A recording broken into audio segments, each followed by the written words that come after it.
নির্জন বনে শান্তভাবে বসে আছেন রাম ও সীতা। চারদিকে নীরব প্রকৃতি, যেন এক স্বর্গীয় মুহূর্ত। সব কিছুই ছিল শান্ত, কিন্তু আসছে এক ভয়ঙ্কর ঘটনা। হঠাৎ আকাশ থেকে একটি কাক নেমে এলো। সে আর কেউ নয়, দেবপুত্র জয়ন্ত। দুষ্টুমিতে ভরা তার চোখ, কিছু একটা ঘটতে চলেছে। হঠাৎ কাকটি সীতার বুকে আঘাত করে বসল। ব্যথায় কেঁপে উঠলেন সীতা, মুখে যন্ত্রণার ছাপ। শান্ত পরিবেশ মুহূর্তেই হয়ে যায় ভয়ঙ্কর। দেখে ক্রোধে জ্বলে উঠলেন রাম। তিনি একটি তৃণ তুলে নিলেন মাটি থেকে, আর তাতে প্রয়োগ করলেন ব্রহ্মাস্ত্রের শক্তি। সেই তৃণ মুহূর্তেই হয়ে উঠল ভয়ঙ্কর অস্ত্র। আগুনের মতো জ্বলতে জ্বলতে ধাওয়া করল কাকটিকে। ভয়ে পালাতে লাগলো জয়ন্ত। জয়ন্ত দেবলোকের দ্বারে দ্বারে সাহায্য চায়, কিন্তু কেউই রামের অস্ত্র থামাতে পারে না। সবাই তাকে ফিরিয়ে দেয় হতাশ করে। শেষে নিরুপায় হয়ে রামের শরণে ফিরে আসে সে। পায়ে লুটিয়ে পড়ে ক্ষমা ভিক্ষা করে। অহংকার ভেঙে যায় সম্পূর্ণ।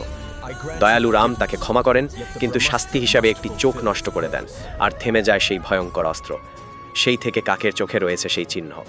এই কাহিনী শেখায় অন্যায়ের শাস্তি হবেই, আর নারীর অসম্মান কখনোই সহ্য করা হয় না।